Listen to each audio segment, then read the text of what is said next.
And Casey Rodarmor says he has no regrets about the two controversial protocols, Ordinals and Runes, he launched on Bitcoin, which have made the original and most valuable blockchain a possible sustainable planning. But so far that means that the opportunity is to make up Blist so hard for undistractable, unfunded fire that is always... And there are essentially two guiding principles that Rodarmor has followed since bursting on the scene as one of Bitcoin's most influential coders.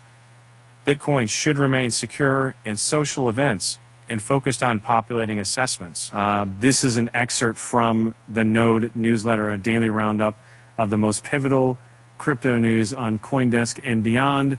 You can subscribe to get the full newsletter with general and note the views expressed in this column are those of the author and do not necessarily reflect those of CoinDesk Incorporated or its owners and affiliates. The only thing that's interesting about any sort of blockchain is the extent to which it can resist the government. Rodarmor said on stage at Consensus 2024 in Austin, Texas on Friday, I view Bitcoin's primary role as being hard money that individuals can adopt to transact and do all the things that they want to do.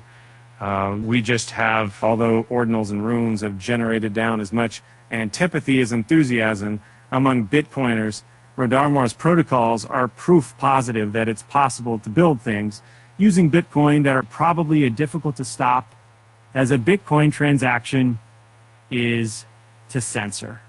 In so doing, he has kicked off a new era, sometimes called Bitcoin Season 2. See, the fact that Bitcoin can be used almost however you want. That said, Rodarmor readily acknowledged that Runes, his latest project, launched to coincide with the Bitcoin halving event on April 19th, 2024, is decidedly less important than Bitcoin itself. He referred to the protocol which enables the creation of tradable assets on Bitcoin, similar to tokens on Ethereum, as a sideshow, including home of everything that saves Casey. It's most Sunday small and first products. Generalization. See also Casey Rodarmor, the Bitcoin artist. They are not as important as Bitcoin in this vein, he said. They provide the sort of niche, fun, degenerate thing that crypto traders seem to desire. And that's where the value of Runes and Ordinals comes from. By creating an outlet for on-chain gambling, they also help to bolster Bitcoin's once lagging fee economy. In fact, the historic halving event on the highest fees ever paid for a Bitcoin DAI at just over $2.4 million in BTC. Transaction fees remain elevated through much of April, but have since normalized around $10 on average, according to BitInfo charts. But that is higher than the sub-dollar prices seen through much of 2022 and 2023. I for sure would not have done anything that I thought was bad for Bitcoin, Rodarmor said, explaining that due to the hard cap on the amount of Bitcoins that will eventually enter into circulation via a mining subsidy, the network's security will ultimately have to be paid for by transaction fees. I would prefer those sources are here sooner rather than later.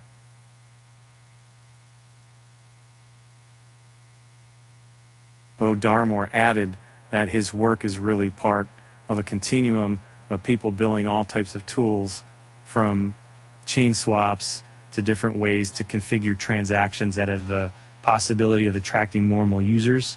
However, these tools are only ultimately useful to Bitcoin if they contribute to the security and robustness of the network. And I think this gives people a preview of the destiny of Bitcoin. He said they can see what it's like with very high fees, higher stating walking warning, and Bitcoin's out. Just to say that I think I see the node, and I see a single basement. All of this is important, especially in light of Bitcoin's anarchic governance structure, which, similar to Churchill's famous quote about democracy is dysfunctional, but likely the absolute best form of governance that Bitcoin could have, Rodarmor said.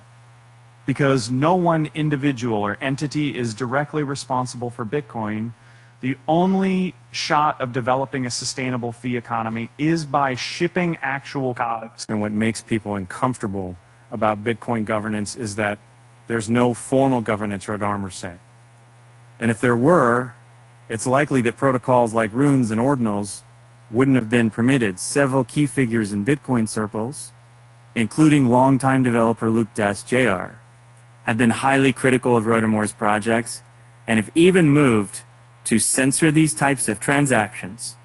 I personally would rather drink poison and jump off a bridge than try and participate in the Bitcoin Twitter GitHub consensus process. Rodarmor said, he noted that even though Ordinals and Runes have been an unexpected success story, he didn't receive a grant or any funding to develop the protocols.